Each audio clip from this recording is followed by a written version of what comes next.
کہ اللہ تعالیٰ نے انسان کو افضل اور سب سے اشرف بنایا، سب سے بہتر بنایا، یعنی جتنے بھی مخلوقات ہیں ان مخلوقات میں چاہے جو بھی ہو، فرشتے ہوں، اللہ تعالیٰ نے سب سے زیادہ افضل اور اشرف اللہ تعالیٰ نے انسان کو بنایا۔ سوال میرا آپ سے یہ ہے کہ جب اللہ تعالیٰ نے انسان کو اپنی عبادت کے لیے بنایا، اور عبادت کا مطلب ہم اور آپ شاید یہی سمجھتے ہیں کہ نماز پڑھنا یہی عبادت ہے، رکوع کرنا، سجود کرنا، ذکر کرنا یہی عبادت ہے۔ اس کو تھوڑا سا غور کرنے کی کوشش کریں کہ اگر ہمیں اور آپ کو رکوع اور سجدے ہی کے لیے، رکوع اور سجود ہی کے لیے بنایا گیا، تو ہم سے پہلے فرشتے تھے اور فرشتوں نے 90 لاکھ سال عبادت کی۔ ان کی عبادت ایسے، ان کے سجدے ایسے کہ اگر روئے زمین پر پھیلا دیے جائیں تو روئے زمین کا کوئی حصہ باقی نہیں رہ جائے گا جہاں عبادت سے خالی رہ جائے گا۔ اتنی لمبے سجدے، اتنی عبادت، اور اللہ تبارک و تعالیٰ کو کیا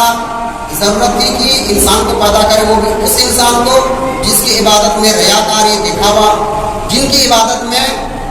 اگر کوئی عبادت کر رہا ہے تو کہاں کی سوچ، دنیا کی سوچ، گھر کی سوچ، سارے طرح کی سوچ اس انسان کے اندر سجدے کر رہا، دنیا کی سوچ، رکوع کر رہا، دنیا کی سوچ، نمازیں پڑھ رہا، کوئی بھی عبادت کر رہا تو دنیا کی سوچ اس کے اندر۔ تو اللہ تعالیٰ نے فرشتوں وہ فرشتے جو ان چیزوں سے پاک ہیں، کیونکہ فرشتوں کی نہ اولاد ہے، فرشتوں کی نہ ازواج ہے، وہ کھانے پینے سے پاک ہیں، انہیں کسی طرح کی کوئی سوچ نہیں تھی، باوجود انہوں نے اتنی عبادت کی۔ تو کیا ضرورت تھی کہ اللہ تعالیٰ نے انسان کو بنایا؟ ہم سے زیادہ عبادت وہ کرتے تھے، زیادہ بہتر عبادت وہ کرتے تھے، ان کی عبادت میں کسی طرح کی کوئی شک کی گنجائش نہیں تھی کہ وہ دکھاوا، ریاکاری کی وجہ سے نہیں کیا کرتے تھے۔ اور انسان کے اندر وہ ساری چیزیں ہیں جو ایک غلط نظریے سے انسان کو دیکھا جا سکتا ہے، تو وہ ساری چیزیں اکثر انسانوں کے اندر موجود ہیں۔ باوجود اس کے اللہ تعالیٰ نے انسان کو فرمایا کہ ہم نے عبادت کے بنایا اور اسے اشرف اور افضل بھی بنایا۔ اچھا، آپ اگر یہ سمجھتے ہیں کہ انسان کو اشرف بنایا اس لیے کہ اس کے اندر دیکھنے کی طاقت ہے، بولنے کی طاقت ہے، سونگھنے کی طاقت ہے، چلنے پھرنے کی طاقت ہے، اگر آپ یہ سمجھتے ہو تو میں آپ کو بتاؤں ایک جانور کے اندر بھی غور کریں گے تو یہ طاقت اس جانور کے اندر زیادہ ہے۔ ایک معمولی سا کتا لے لیں جسے آپ ذلت بھری نسلوں سے دیکھتے ہیں، اس کتے کے اندر اتنی نگاہ تیز ہوتی ہے کہ آپ اجالے میں دیکھتے ہو اور وہ کتا اندھیرے میں بھی دیکھ لیتا ہے، آپ سے زیادہ دیکھتا ہے، تو ہم اس سے کیسے افضل ہیں؟ سننے کی بات اگر کی جائے، سننے کی طاقت، تو ہم اور آپ کہیں والی چیز کو سن کر سمجھ سکتے ہیں کہ اس کی خوشبو یا بدبو ہے، اچھا ہے یا برا ہے، لیکن وہ جانور وہ کتا وہ دوسری چیز ہم سے زیادہ سنتا ہے، دور سے وہ سن لیتا ہے، محسوس کر لیتا ہے۔ آپ نے گھوڑے کو دیکھا ہوگا، اس کے بارے میں پڑھا ہوگا کہ گھوڑا دور دراز اگر کوئی پریشانی آنے والی ہے تو پہلے سے اسے سنبھال لیتا اور سمجھ جاتا ہے۔ تو گویا ہم سے زیادہ طاقتور کو، ہم سے زیادہ پاورفل کو، باوجود اس کے اللہ تعالیٰ نے انسان کو اشرف، افضل، بہتر کیوں بنایا؟ سوال ہمارا یہ ہے کہ آخر افضل، اشرف، افضل کیوں بنایا؟ ہم سے زیادہ عبادت کرنے والے فرشتے تھے، تو اللہ تعالیٰ نے جب ہم سے زیادہ عبادت کرنے والے فرشتے تھے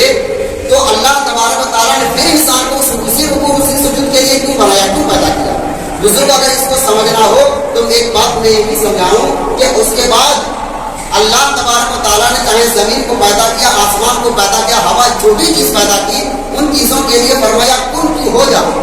آسمان کو پیدا کرنا ہوا، اللہ تعالیٰ نے فرمایا کن ہو جاؤ، بس فیکون، وہ چیز ہو گئی، وہ آسمان بن گیا۔ زمین کو بنانا تھا، کن کہا، زمین بن جا، زمین بن گئی۔ ہوا کو پیدا کرنا تھا، کن کہا، اے ہوا تو بن جا، اے ہوا ہو جا، ہوا ہو گئی۔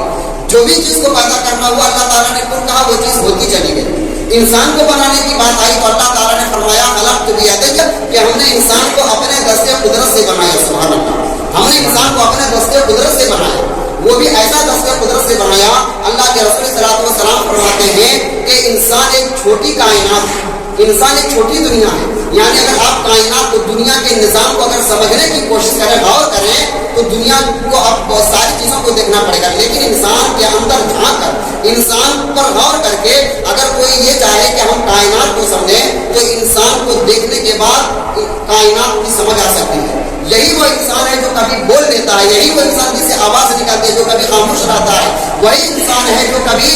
کبھی چل پھر لیتا ہے، ہر چیز کر لیتا ہے، دوسرے کو اپنے قابو میں کر لیتا ہے۔ تو بزرگوں، اللہ تعالیٰ نے انسان کو ایک چھوٹی کائنات، ایک چھوٹی دنیا بنائی ہے، اگر غور کریں تو ہمیں اس پوری کائنات کا ایک نمونہ انسان کے اندر سمجھ میں آتا ہے۔ بزرگوں، اب میں جس جانب لے جانے کی کوشش کر رہا ہوں وہ میری بات غور کرنے کی آپ کوشش کریں۔ ایک حدیث پاک میں ہے کہ اللہ کے رسول صلی اللہ علیہ وسلم فرماتے ہیں کہ فرشتے جبریل امین علیہ السلام سال بھر یہ دعا کرتے ہیں کہ مولا مجھے اس انسان کی زیارت کرنے کی توفیق دے جو انسان دنیا میں وہ کام کرتا ہے جو فرشتے نہیں کر سکتے.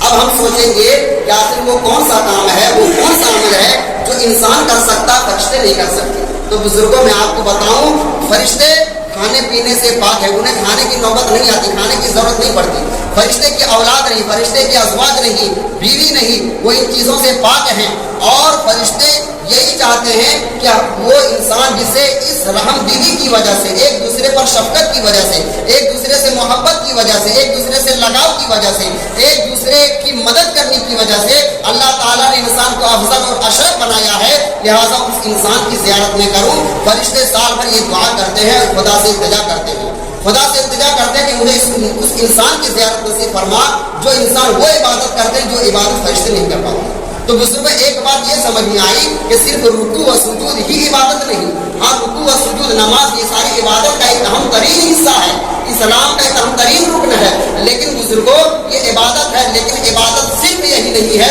بلکہ اس کے علاوہ جو عبادت ہے, اللہ کے رسول صلی اللہ علیہ وسلم نے فرمایا روزے محشر میں میرے سب سے زیادہ قریب وہ ہوگا جو اخلاق وہ سب سے زیادہ عمدہ ہوگا. جب سیدنا آدم اور نبی علیہ السلام کا پتلا بنایا گیا اور ابھی روح نہیں ڈالی گئی تھی, وہی ابلیس, وہی شیطان جو ابھی فرشتوں کا سردار تھا, فرشتوں کو تعلیم دیتا تھا, وہ اس کے اندر ایک کھوج پیدا ہوتی ہے کہ اللہ تعالیٰ نے انسان کو اپنا خلیفہ بنایا, افضل بنایا, اشرف بنایا, تو کیوں بنایا؟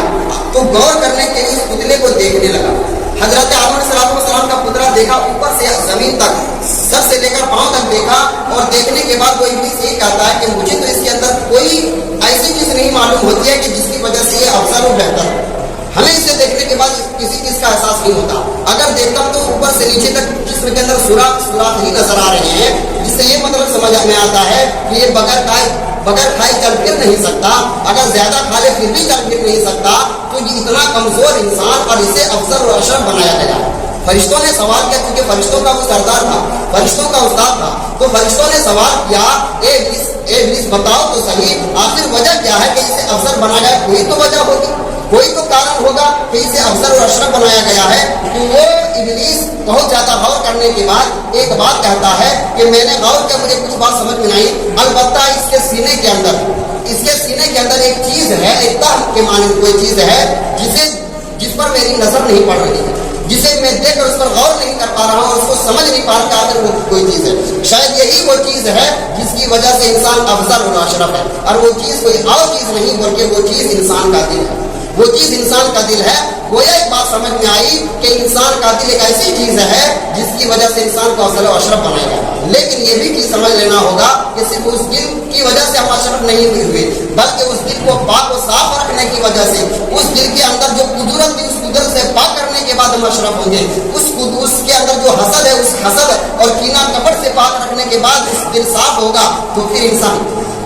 افضل و اشرف ہو سکتا ہے. اگر اس انسان کے اندر کالا پن ہو, اگر کسی طریقے سے کڑواہٹ ہو, اگر کسی طرح کی دوسرے کے بارے میں برائی ہو, تو وہ انسان اچھا نہیں ہو سکتا ہے. اس کے اندر تکبر ہو, جس تکبر عزازیل راہ خار کرد, بزندان لعنت گرفتار کرد, تکبر ہی تھی جو فرشتوں کا سردار ابلیس کا, فرشتوں کو تعلیم دیتا تھا, سب سے زیادہ عبادت کرنے والا تھا. لیکن ایک تکبر نے اس ابلیس کو راندے درگاہ کر دیا, خدا کے بارگاہ سے ہمیشہ کے لیے ہٹا دیا گیا. اب وہ ابلیس چاہ کر بھی خدا کے بارگاہ میں نہیں پہنچ سکتا. تو گویا ایک بات سمجھ میں آئی کہ تکبر, انسان کا جو دل ہے, انانیت, یہ ایک ایسی چیز ہے جو انسان کو برباد کر دیتی ہے, انسان کی اچھی چیز کو اندر سے کھوکھلا کر دیتی ہے. بزرگوں ہمیں اور آپ کو چاہیے کہ اپنے دل کو صاف کرنے کی کوشش کریں, کینہ کپٹ سے پاک کرنے کی کوشش کریں. ہمیں اور آپ کو افضل اور اشرف کیوں بنایا گیا؟ ابھی آپ نے سنا کہ ہم اور آپ صرف اس لیے افضل نہیں ہے کہ ہم مسلمان ہیں, ہم انسان ہیں. ہم اور آپ اشرف اور افضل اس لیے ہیں کہ اللہ تبارک و تعالیٰ نے ہمیں پاک و صاف دل دیا ہے. اس پاک و صاف دل میں ہمارے اندر رحم ہونا چاہیے, کرم ہونا چاہیے, ایک دوسرے کے بارے میں محبت ہونی چاہیے. اللہ کے رسول صلی اللہ علیہ وسلم نے فرمایا کہ اگر کوئی انسان کسی یتیم پر اپنے ہاتھ کو, شفقت کے ہاتھ کو رکھتا ہے, تو جتنے بال کسی کے سر پر رکھتا ہے اور اس کے سر کے جتنے بال انسان کے ہاتھ کے نیچے آتے ہیں, انسان کے اتنے گناہ معاف ہو جاتے ہیں, اتنی نیکیاں عطا کی جاتی ہیں اور اتنے درجات بلند ہو جاتے ہیں.